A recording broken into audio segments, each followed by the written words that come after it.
เวลาเดียวกันกลุ่มเด็กเล็กอายุ 0-4 ปีเป็นจำนวนผู้ป่วยที่สูงที่สุดอย่างเห็นได้ชัดปัจจุบันกำลังเข้าสู่ช่วงขาขึ้นของวงรอบของการระบาดตามฤดูกาลจึงขอเตือนผู้ปกครองสถานศึกษาศูนย์พัฒนาเด็กเล็กหรือสถานรับเลี้ยงเด็กในชุมชนเพิ่มความเข้มงวดในการคัดกรองและเฝ้าระวังเด็กเล็กอย่างใกล้ชิดโดยเฉพาะหลังช่วงเปิดภาคเรียนที่มีการทำกิจกรรมร่วมกันและมีโอกาสสัมผัสใกล้ชิดกันมากขึ้นหากพบว่ามีไข้ร่วมกับมีแผลหรือจุดแดงในช่องปากมีผื่นหรือตุ่มน้ำใสบริเวณฝ่ามือฝ่าเท้าลำตัวหรือก้นในเด็กเล็กมีอาการงอแงไม่ยอมรับประทานอาหารหรือดื่มนมมีน้ำลายไหลหรือบ่นเจ็บปากให้สงสัยว่าอาจเป็นโรคมือเท้าปากในกรณีที่มีอาการรุนแรงเช่นไข้สูงรับประทานอาหารและน้ำได้น้อยมากซึมลงชักเกร็งอาเจียนมากหรือหายใจหอบเหนื่อยควรรีบพาไปพบแพทย์ทันทีเพื่อรับการวินิจฉัยและรักษาเนื่องจากอาการดังกล่าวอาจเป็นสัญญาณเตือนของภาวะสมองอักเสบหรือกล้ามเนื้อหัวใจอักเสบซึ่งอาจเป็นอันตรายถึงชีวิตได้นฤมลอุดมพรรายงานทีมชาติบราซิลยิงประตูชัยนาทีสุดท้ายชนะญี่ปุ่น 2-1 ผ่านเข้ารอบ 16 ทีมสุดท้ายได้สำเร็จการแข่งขันฟุตบอลโลก 2026 รอบ 32 ทีมสุดท้ายระหว่างทีมชาติบราซิลอดีตแชมป์โลก 5 สมัยพบกับทีมชาติญี่ปุ่นเกมนี้ทัพซามูไรบลูเล่นเกมรับได้เหนียวแน่นและอาศัยจังหวะสวนกลับจนมาได้ประตูขึ้นนำในนาทีที่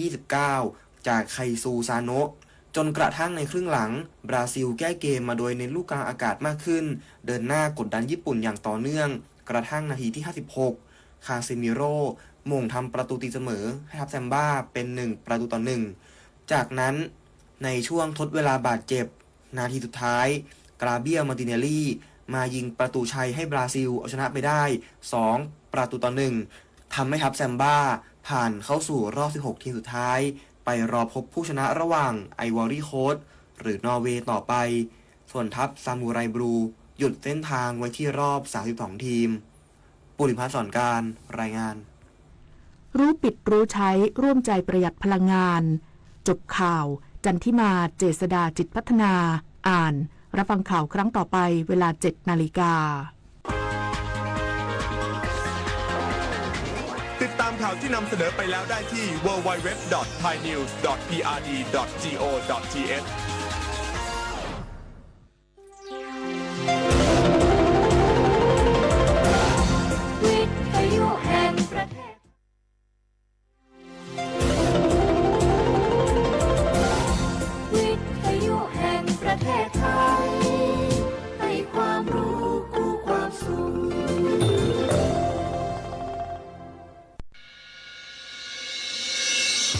สถานีวิทยุกระจายเสียงแห่งประเทศไทยจังหวัดเชียงใหม่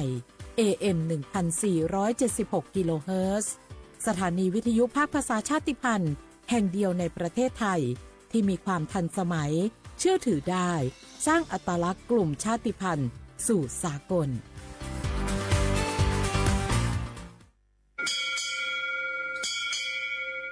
โอโบดะจ้า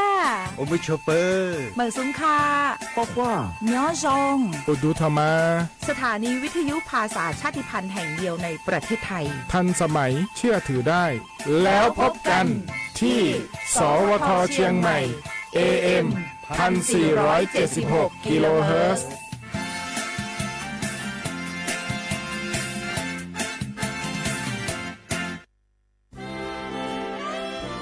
ตลอดประวัติศาสตร์ของชาติไทย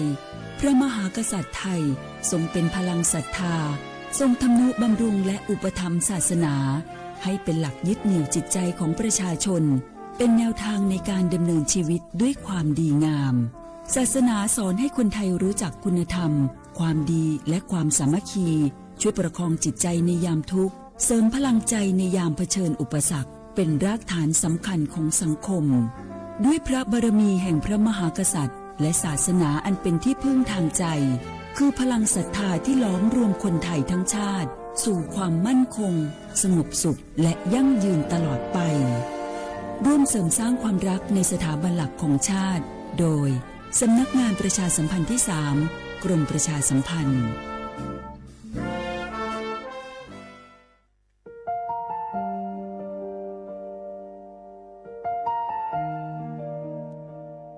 ขอน้อมเกล้า ถวายอาลัยสมเด็จพระพันปีหลวงพระแม่แห่งแผ่นดินผู้ทรงเมตตาเหนือเกล้าขอพระองค์เสด็จสู่สวรรคาลัยข้าพระพุทธเจ้าข้าราชการและเจ้าหน้าที่สถานีวิทยุกระจายเสียงแห่งประเทศไทยจังหวัดเชียงใหม่กรมประชาสัมพันธ์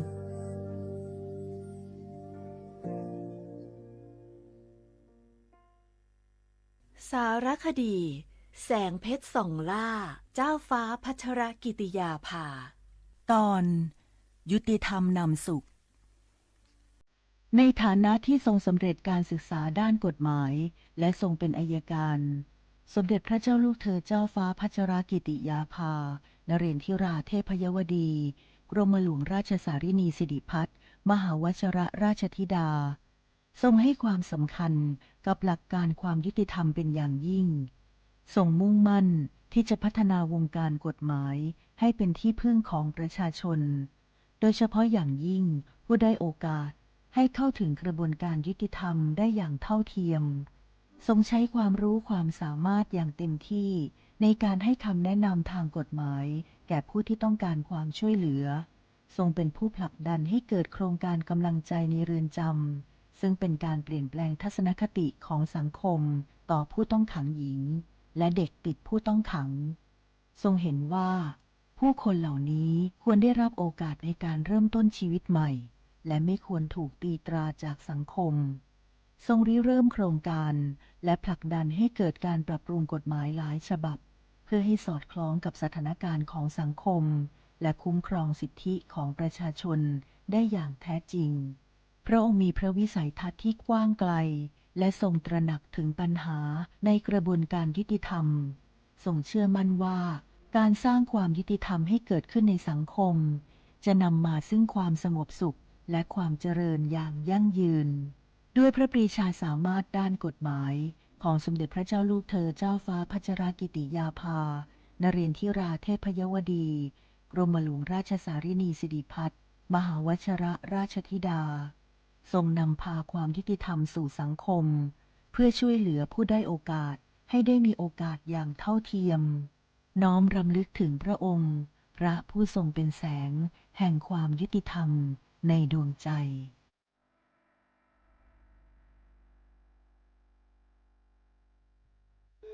ท้องฟ้ามนสายฝนพรำดังน้ำเนตรทุกทเวทอาลัยหวนให้หาพระมิ่งขวัญดวงใจไทยประชาทะเสด็จสู่ฟ้าสวรรคาลัยน้อมรำลึกในพระกรุณาธิคุณ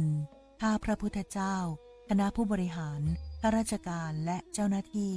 สถานีวิทยุกระจายเสียงแห่งประเทศไทยกรมประชาสัมพันธ์สารคดีแสงเพชรส่องล่าเจ้าฟ้าพัชรกิติยาภาตอนยุติธรรมนำสุขในฐานะที่ทรงสำเร็จการศึกษาด้านกฎหมายและทรงเป็นอัยการสมเด็จพระเจ้าลูกเธอเจ้าฟ้าพัชรกิติยาภานเรนทิราเทพยวดีกรมหลวงราชสารินีสิริพัฒน์มหาวชิรราชธิดาทรงให้ความสำคัญกับหลักการความยุติธรรมเป็นอย่างยิ่งทรงมุ่งมั่นที่จะพัฒนาวงการกฎหมายให้เป็นที่พึ่งของประชาชนโดยเฉพาะอย่างยิ่งผู้ได้โอกาสให้เข้าถึงกระบวนการยุติธรรมได้อย่างเท่าเทียมทรงใช้ความรู้ความสามารถอย่างเต็มที่ในการให้คำแนะนำทางกฎหมายแก่ผู้ที่ต้องการความช่วยเหลือทรงเป็นผู้ผลักดันให้เกิดโครงการกำลังใจในเรือนจำซึ่งเป็นการเปลี่ยนแปลงทัศนคติของสังคมต่อผู้ต้องขังหญิงและเด็กติดผู้ต้องขังทรงเห็นว่าผู้คนเหล่านี้ควรได้รับโอกาสในการเริ่มต้นชีวิตใหม่และไม่ควรถูกตีตราจากสังคมทรงริเริ่มโครงการและผลักดันให้เกิดการปรับปรุงกฎหมายหลายฉบับเพื่อให้สอดคล้องกับสถานการณ์ของสังคมและคุ้มครองสิทธิของประชาชนได้อย่างแท้จริงพระองค์มีพระวิสัยทัศน์ที่กว้างไกลและทรงตระหนักถึงปัญหาในกระบวนการยุติธรรมทรงเชื่อมั่นว่าการสร้างความยุติธรรมให้เกิดขึ้นในสังคมจะนำมาซึ่งความสงบสุขและความเจริญอย่างยั่งยืน ด้วยพระปรีชาสามารถด้านกฎหมายของสมเด็จพระเจ้าลูกเธอเจ้าฟ้าพัชรกิติยาภานเรนทิราเทพยวดีกรมหลวงราชสารินีสิริพัฒน์มหาวชรราชธิดาทรงนำพาความยุติธรรมสู่สังคมเพื่อช่วยเหลือผู้ด้อยโอกาสให้ได้มีโอกาสอย่างเท่าเทียมน้อมรำลึกถึงพระองค์พระผู้ทรงเป็นแสงแห่งความยุติธรรมในดวงใจ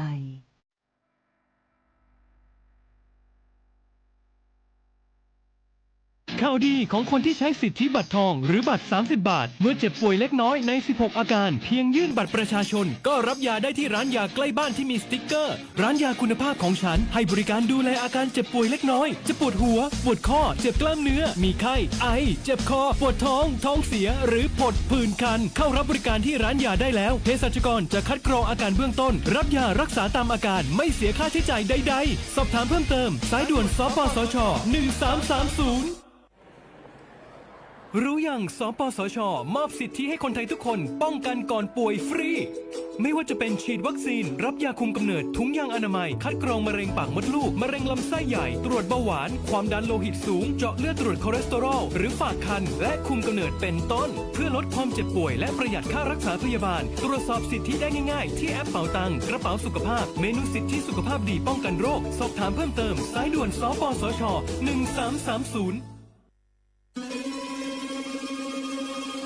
ก้าวสำคัญมาถึงแล้วเจียงใหม่นครหลวงของล้านนาสู่การเป็นมรดกโลกต่างวัฒนธรรมขององค์การยูเนสโกเมืองที่ยังมีชีวิตและมีประชาชนอาศัยอยู่ร่วมกันวันที่ 3-8 สิงหาคม 2569 นี้สภาการโบราณสถานระหว่างประเทศจะลงพื้นที่ตรวจความพร้อมจังหวัดเจียงใหม่ขอเชิญชวนภาครัฐเอกชนและพี่น้องชาวเจียงใหม่ทุกคนมาร่วมแรงร่วมใจพัฒนาปรับปรุงพื้นที่ทั้ง5ประตู4แจ่งตามแนวคูเมืองและ7วัดสำคัญวัดเจียงมั่นวัดพระสิงห์วัดเจดีย์หลวงวัดพระธาตุดอยสุเทพวัดสวนดอกวัด7ยอดและวัดอุโมงค์ช่วยกันดูแลให้สะอาดงดงามคงคุณค่าสถาปัตยกรรมดั้งเดิมเพื่อต้อนรับการตรวจครั้งสำคัญนี้ร่วมกันร่วมสนับสนุนเจียงใหม่สู่เมืองมรดกโลกต่างวัฒนธรรมโดยสวท.เจียงใหม่สำนักงานประชาสัมพันธ์ที่3กรมประชาสัมพันธ์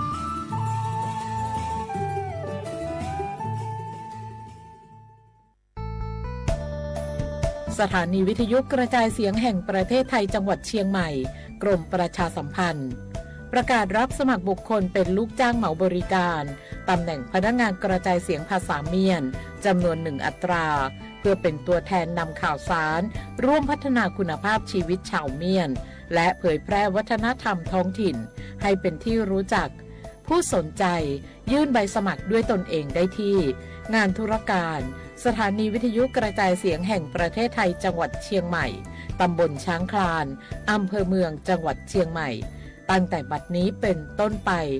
สอบถามข้อมูลเพิ่มเติมได้ที่053-276-068ในวันและเวลาราชการมังเลี้ยวเอาเก่งเศร้าก็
嘿嘿，落花起。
咋的呢？是那光嘛咋是其实我，犯了嘛都是都干的，错了这个事都其实我。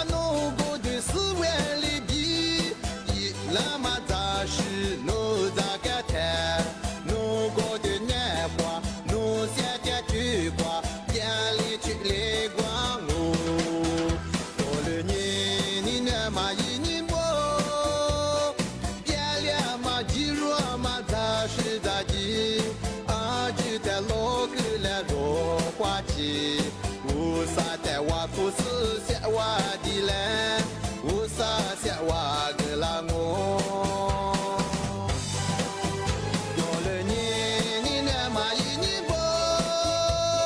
别了嘛吉罗嘛扎是扎吉，阿吉带老格拉罗花起，乌萨带瓦库斯下瓦的来，乌萨下瓦格拉我。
是我寂寞我很美的我寂寞我没自由独自那边那是听我路你马上阿门罗你苏醒了阿雷提你挂在手里路边的我的耶稣路边的我生命手生命主你手么了生命呀是不老你若是灵是不梦老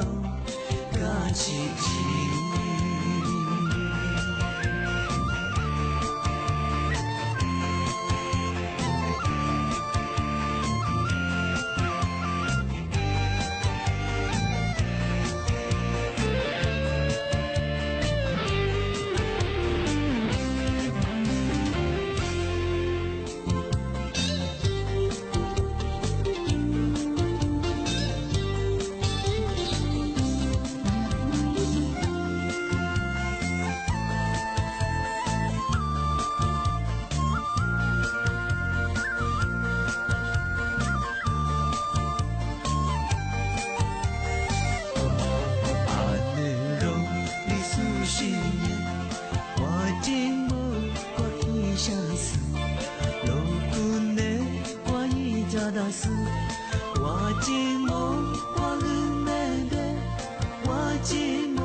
生命手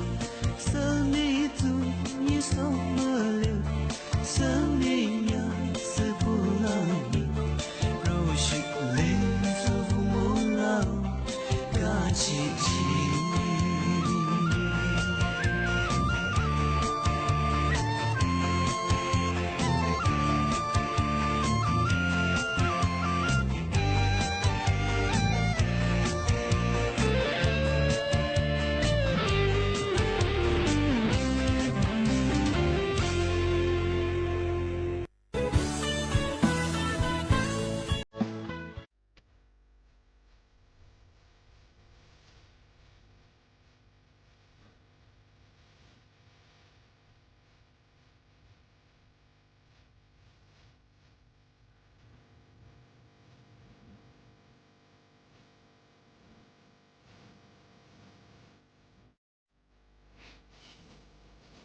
เชื่อว่าปลาขว้างเอาลิสุงโอปกากุงูปัญญาธาจิมหมายสถานีวิทยุกระจายเสียงแห่งประเทศไทยจังหวัดเชียงใหม่ว่าโดจ้างเน้นแต่พวกงูเป็นยังไงอีเวลาเนี่ยเหอโชโมขวานีจิโมตัวขวาโดที่มูโลเป็นยังไงนี่โมขวานีสามโมงนาทีเนี่ยขวานีนาเนี่ยสะดวกจ้างทาโววิทยุว่ามือจะมองเป็นยังไงว่าอีครึ่งความถี่ไปเหอที่ตัวลิงชีดสุดโชว่าโจเนี่ยตัวหลังอาทิตย์ทายีระบบเนี่ยคือระบบ AM อาทิตย์ทาวระบบไลฟ์สดฟิสบูไปยี่เพย์คือสวทเชียงใหม่AM 1476กิโลเฮิรตซ์ลีโบเนี่ยคือตัวหลังมาว่าติดตั้งได้มาว่านี่เราไปเหอมีกดติดตั้งได้ช่วงที่ยังไงว่าชาวบ้านว่าคือมาแต่ปีใหม่สตาร์จินเชื่อมังงเป็นยังไงมาสริยากรมอุตุนิยมวิทยาเต็มแต่พวกกูนี่โซแต่นี่โซยาธรรมะที่ได้แจ้งเตือนฝรั่งช่วงนี่จื้อเห็นนี่ขวานี่เธอ15 年之外也ไปเคยเราทำแบบเหมือนหาติคือเนี่ยเลี้ยเหตุแบบทำมาแต่เชื่อเลี้ยดงเอามาสักคือเดียวกันก็คือทำมาแต่เชื่อที่เลี้ยดงที่แบบก็มันเนี่ยมาคือจามกเอาว่าคือด้วยคืออะไรกว่าเยอะช่วงเอามาจีก็แทงเอาว่าเลยตัวเยอะคืองานกว่าเอายี่ข่าวสารทำมาคือตลอดนั่นที่อย่างเราจะว่าภาคใต้ตั้งบวงมันอย่างว่านั้นทะเลถือว่ายี่ครึ่งทะเลมาคือยี่โมจังมาคือยี่ไม่ค่อยยี่คือ3 เมตรไปหรอกที่เป็นอย่างว่าที่จุดจีนว่าจะส่งเอากับเบสแบบนี้ทันจีแบบนี้你之前ยี่ว่ายี่คือ15 年之后ที่เราส่งพันเหนือทั้งพวกจะส่งโง่เป็นยังไงว่าจูว่าบ้าจะส่งที่นี่ก็ว่าลุชิตยจะส่งแบงก์เราว่าจะเลือกไฟเกิดจะส่งมาคือฝาดจำว่าไม่ใช่แง่ปีว่าเมื่อก็พันเลี้ยงโง่เป็นอย่างคือว่าจูว่าบ้าคนนี้สัตว์สื่อละมังแล้วพัดเชี่ยกว่าอย่างละมังที่เลี้ยงหน้าเป็นอย่างที่เลี้ยงแจ้งตัวฝรั่งว่าจะเลือกไฟเกิดจะส่งที่เลี้ยงโง่เมื่อคือพันเลี้ยงว่าคืออยากก็พันอย่างละว่าคือไงจะเลือกว่าพันบินหรือเลยว่าคือยิ่งเคยมีคือไงจะจ่อที่เลี้ยงหน้าที่ว่าคือมาคือแต่เนี่ยฝาละจำโมที่นี่คือว่ายี่ข่าวถือเมื่อเรียกตะปูคือสุดที่แจ้งเตือนมาคือที่นั่นนี่คือที่ตายบริเวณส่วนริบคือที่ยังไงทำมาถึงช่องว่าคือที่มาซากรงตุนีวิทยามาคือพันเหนือตะปูมายากถึงมาเจ้าตัวฝรั่งยาแบบคือนี่จะกู้ยังงเป็นยังไงเมื่อเรียกว่าคือพันเหนือถือจังหวัดตราดกลางที่นี่คือจังหวัดกำแพงเพชรบ้างมาคือนี่การเรียบแบบขึ้นเรียบมังที่นี่คือสัตว์นี่ไปที่จังหวัดเชียงรายที่นี่คือจังหวัดพะเยาบ้างที่นี่คือจังหวัดน่านที่นี่คือจังหวัดตากที่มาคือสัตว์สิ่งที่ไปที่15ที่ยังงอบ้างคือเหมือนคือเรียกมังงไม่คือจังหวัดน่านจีจังหวัดตากช่วงจังหวัดตากบ้างคือลิสุคือจังช่วงมาแต่เนี่ยฝรั่งเหมือนเรียบแบบที่15 年ที่จริง15 年ยังงอเป็นอย่างคือที่จังหวัดเชียงใหม่ที่5เชียงรายที่ยังคือจังหวัดน่านที่ยังคือจังหวัดตากแบบมาคือฝาละจำหมดของมาคือเรียกแบบที่ยังคือ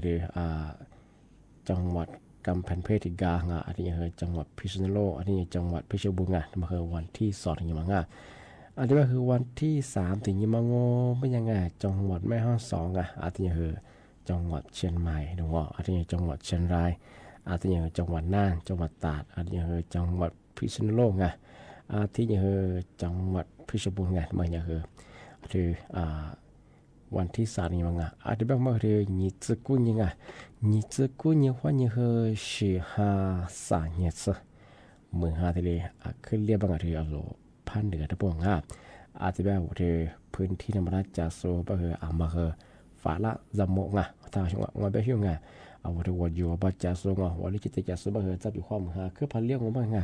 มันยามเจียมนว่าอยู่บ้านนี้สัตว์สื่อละมาแล้วก็จีโซยังมังคือยันตลาดยังที่แบบมาอย่างที่เรียกเจ้าตัวหลังแบบว่าคือด้วยมาลิโต้จะมาจิกแต่ว่าสถานการณ์ว่า ผมก็จะคือมาเลี้ยนมาไงทีนี้ก็ตัวงานนั้นยิ่งชอบง่ะแต่มายาทีนี้จันทร์พลังงานยิ่งกูยิ่งความยิ่งคือชื่อฮะสารยิ่งเสือมาทีนี้คือเรียกว่าคือโดโซโลชิโซบ้างมาโลแล้วที่กับกูยิ่งกระเชงโลมาอันละมาเบียร์นั่นแบบชาปเลือชาโคกงคือยังจะมาไม่ถึงว่าโลหมดช่วงยี่พิมพ์ดูว่าอาจจะเชื่อมั้งไงที่ปัดน้ำฝนมั้งไงสิ่งที่มาหมู่อายุก็เลี้ยงมันยังไงเห็นยังกูเลยอามีชาปเลือจำปีว่าพอมาปเลือมาเหมือนหาคือพอเลี้ยแบบว่าอาจจะเชื่อมาเชื่อมันแบบว่าโลชิเหี้ยงมาอันตรายยังแบบ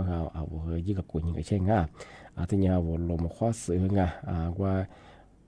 โลวุกันยายิ่งสลิงว่าโกยุบตัวเขามาปเลือยิ่งปเลือว่ายี่ดอกยามาพมาจุบเหมือนหาคือพอเลี้ยจะกูจุเลยว่ายิ่งจะกูมามังว่าโลจะกูลีกูเลยโลโพยมากันนั่งมาเลยจะกูจุเลยโลชิโซตตาเนี่ยชิงที่โลยี่โลมาคว้าซื้อยันโลแต่กับกูยิ่งกระเชงปีควายหมออายุก็เลยงอยิ่งกว่ายี่ดอกยางพม่าจุบมีชาปเลือชาวกึ่งโลอยู่สุขจุกกับกูยิ่งที่เห็นบางคนมันยาอัตโตไฟสูงไฟสูงไฟต่ำกับกูยิ่งกับเช่นเจ้าสักคนโลช่องเจ้าว่าไฟสูงสูงเลยว่าสุนิสก้าบางมาอันตรายยังว่าตัวไฟต่ำลำกับกูยิ่งกับเช่นที่ยังกับโตไฟเลี้ยงหรืออะไรก็จะมาตัวกับกูยิ่งกับเช่นเจ้าโนพมากูยิ่งมาใช่อยู่มาแล้วนุ่งกว่าเลยก็เยอะเอาแก่เชลาโซฮิเบชีจะมามุ่งว่าเวลาอยู่แบบทำไมถึงไงอาจจะอยู่เวลาโกงอะไรแบบเหมือนฮันลิจะทางโง่เป็นยังไงอัตโตไฟน้ำแบบไงอัตโตแกเชื่อว่าไงไฟเบรง้อไฟเลี้ยงกับกูยังไงเช่นไงอะไรมาล่ามันแล้วก็เคยยิ่งฉากเกิดง้อที่ยังว่ายืมเบรเธอไงที่ยังเคยทำกันแบบยังไงลมคว้าเสือยิ่งเส้นนี้ว่าโคยุแบบไงอาจจะว่ายี่หมออายุกันเลยแบบยี่อายุยี่พอเบื่อไม่จะเบื่อแบบอันตรายยังไงมาฮันลิจับยังมาลงมาแต่กับกูยังเช่นชงงานทำมาแต่ปีนบ้างตีเจนตัวยังที่ยังชงงานทำมาแต่เชื่อที่มาปีมาที่สื่อจริงใช่ชงงานยาเป็นยังปีขว้างติดยางอย่าพี่มินจ่าโซยี่แม่ซุ่มแบบบันบะยามายีน่าไม่รู้ไงยามันนามังปีขว้านูติดยาย่องแบบไงบำบัดที่ยีน่ามาคือจูเยี่ยมันนำมาคือจูเป็นยังไงทำไมมาตราสุกุยากฎหมายถูกว่าแบบนั้นมาคือไงมาตราที่ยาซิลิงมาคือแฮนประมวลกฎหมายยาสติไงอันที่มาคืออะไรมาปีขว้าบำบัดย่างโง่เป็นยังไงที่อย่าพี่มินจัดโซพัตโต้ไงบำบัดย่างมาคืออะไรมายีน่ามาโง่เป็นยังไงกูย่าเงื่อนไขถ้าบอกเดี๋ยวมันเป็นยังไงยี่ว่าถึงบางโง่ปัญญายี่บำบัดยี่สุดยี่คดีมาโจตรงยี่คดีมาโจที่ยังว่าสุดแล้วก็เคลื่อนมาโจตรงที่ยังว่าที่เรียกสมัติใจยังปีว่าโน้ยพี่ไม่จับโน้ประวัติว่าสุดแล้วก็เชียร์ก็กล้ามาที่โน้คดีมาโจมาที่โน้สุดแล้วที่มาขอกามาขอยี่มังไงที่มันมาจุบเหอที่บาบายน่าเชื่อไงว่าที่ผมไม่ยังไงว่าบาบายยี่มันนำมาว่าไงไม่เข้าเงื่อนไขยังไงทำไมเหอยืดถึงมาเหอผู้ต้องหาผู้ต้องหาบอกว่าโนระหว่างการขึ้นสายมังไงมันก็ชื่อที่บัตรที่มาบอกว่าโนคบเผาดีว่ายี่สาวเดียวบางไงทำไมเหอไอ้ที่สิ่งอย่างเขาบาบายยี่มันนางที่ยังว่าโนพฤติการนี้เชี่ยวเหอสุดเลยก็ขวากดื้อก็ขวากก้าก็ขวากถวงสุดแล้วก็เขาเชี่ยมังสุดแล้วมีเชี่ยมังอันตรายมาไอ้ที่จะมาคือยังคือบำบัดที่ลีมันน่าบุรุษที่ยังว่าอยู่ในระหว่างที่ครึ่งสายมังที่ยังโน้ยซื้อจอมมังที่ยังโน้มาสมัครใจมังที่มันยังยิ่งเงื่อนไขคือที่เรียนมาจีบไม่ใช่ไงที่ก็คือบำบัดยังมันน่าบำบัดอีน่ามังก็คือยี่คดีมาจูสูงที่ยังสุดแล้วว่าก็ใช้การเดือมามาจูมังที่ยังที่คดีมาจูสูงที่นุสมัครใจมังมายิ่งเงื่อนไขที่เดือดก็คือบำบัดที่ลีนได้ไม่ใช่ไงพยากรณ์ไม่ถูกที่ลีบุรังที่บ้านไม่ใช่ของมาเปียว่ามาตัวมาสบายที่ลีสอบถ่ายรีนั่ง ถึงมาติเชียงโง่ไม่ยากไงอามาสัตยาสำนักงานตำรวจไซเบอร์ไงถึงมาแจ้งเตือนฝรั่งอามาสัตย์ว่ายิบผิดมาจ้ะโซบอลโลกไงโซก็สเปียมาเงาะอาจจะบอกว่าFCR แฟนคลับเงาะฟุตบอลโลกตัวนี้สุดคือบิชมัสยาว่ามาคือตัวยังไงยิบผีแย่เป็นยังไงอาจจะบอกว่าตัวนี้ส่วนว่าช่วยส่งโง่เป็นยังบิชกว่ายิ่งเชื่อเป็นยังไงบิชว่ามาคือตัวยังไงอาจจะเป็นอย่างที่กลุ่มมิจฉาชีพมาคือบิชที่บอลโลดมังแต่ละอย่างคือที่รีวิวมาจดงาพวกพระองค์มันยังจะซื้อมาสู้งาอาจจะยังคืออยากจะซื้ออย่างมาคืออย่างคือยิบผิวก็คือผียาที่ยังคือยิบโปรโมชั่นเขาจะเป็นเงาที่เรียกคือว่าเราชิงไงเที่ยวมาใส่ยากกว่ากว่าสิบปีมังฟุตบอลโลดจะชิงไงก็คือมาบิชฟุตบอลใช่ป่ะคือมีติดต่อกันแล้วเป็นไงมาคือจะมังมาสับคือที่กลุ่มมิจฉาชีพก็คือที่ชาวคนที่เรียกว่าคือเรามาคืออย่างมาที่เรียกเกี่ยมาชิงไงว่าจะซื้อทำมาพอวังบ่คือไงยิบผียาเป็นยังคือว่ามาถ่ายยังไงยิบคือผียังโง่เป็นยังคือมาแต่กับกุญยิงกับแกงยังเป็นยังไงแต่สงสัยยังไงยิบผียาเป็นคือแบบน่าจะพอบ่คือจะซื้อมาสู้คนละมาก็ชื่อจะซื้อส่วนละบ่คือมาข้ามาสู้คนละมาคือ做ยังไงแต่ว่าเนี่ย是就是พอว่าพอตัวนี้คือว่ายิบผียาไม่ถ้าตัวยังชงไงยิบผียังไม่คือเนี่ยคืออะไรคือเมียเชื่อเป็นยังไงมาคือจะมังมาวุก็ได้คือ在个国人个钱他们和就是嘛和是生个你有无什么和是尊重嘛个国人不行也和这嘛是讲对弗朗把个怎么这边也说那个么啥么瓜的话跟那我说他非不会对人家说个ที่他来说对说ที่他我วิธียกให้นั่นจะ说是那么瓜的弗拉说那个花งง这边和那个ลิโซAmet seliso ke tiliso mengkot je ganang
มาสัญญาอาบ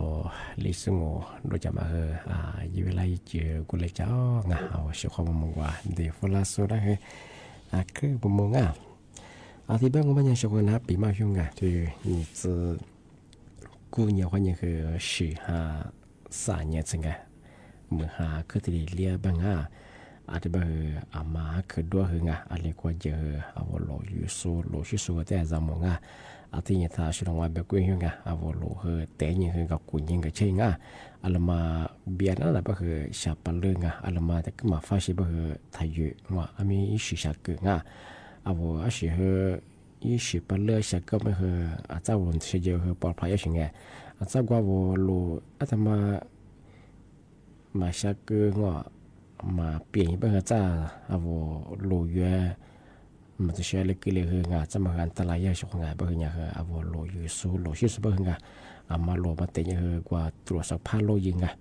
ที่เนี่ยเอาตัวสู้กับกูยังมาฮันลิจะบ้างก็อยากเจอช่วงไงว่าที่ปัดน้ำฝนออกมาที่เนี่ยว่าตัวไฟสูงไฟต่างที่เนี่ยว่าตัวไฟเลี้ยวถึงมาคือแต่กับกูเนี่ยเจ๊งที่บ้านผมเนี่ยช่วงนะปีมาช่วงมาคือที่เนี่ยฝาดบางที่นี่จะกูเนี่ยคนเนี่ยคือ15 年前他们คือเมืองฮาที่เลยคือเรียบางที่บ้างนะปีมาบางคือที่เรียจงช่วงบางที่บางคือที่จะว่าหมดแล้วว่ารายการลิสุงดไม่บางยี่เวลาบางคือในเน็ตเยอะไม่ใช่คือชมมุขวันนี้ชิมุขวัดูที่มุลาคือหนีมุขวันนี้คือ3 โมนาทีเนี่ยวันนี้คือนายเนี่ยสุดที่เลยดูจะช่วงเอาช่วงถ้าวิทยุคนน่าจะสู้ที่ถ้าไลฟ์สดที่สุดคือบุ้งเอาช่วงถ้าคือจะชิดว่าฟูจะชิดว่ากันเนี่ยว่าเจที่นี่คือน่าจะเป็นอะไรที่ตัวจริงที่นี่ก็ที่นี่ว่าคือด้วยอะไรก็เยอะข้อความนี้พี่เปียนี่กูจะช่วงอาจจะเป็นในเมืองนะปีมาคือแบบมาคือที่เรียนจงเอาช่วงถ้าคือบุ้งข้อความสวัสดีครับ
那都可多哎。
都帮忙做出来的去。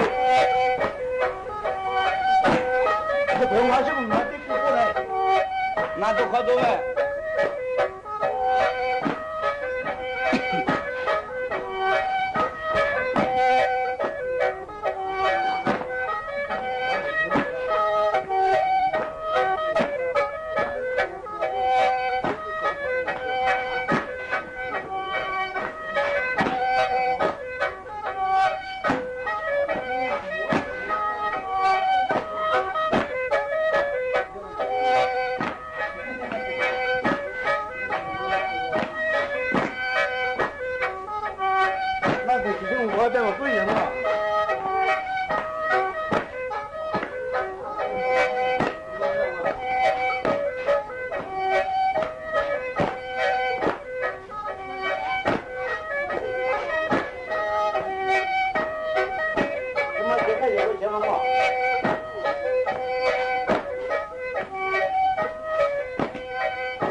วันนี้พระบาทสมเด็จพระเจ้าอยู่หัว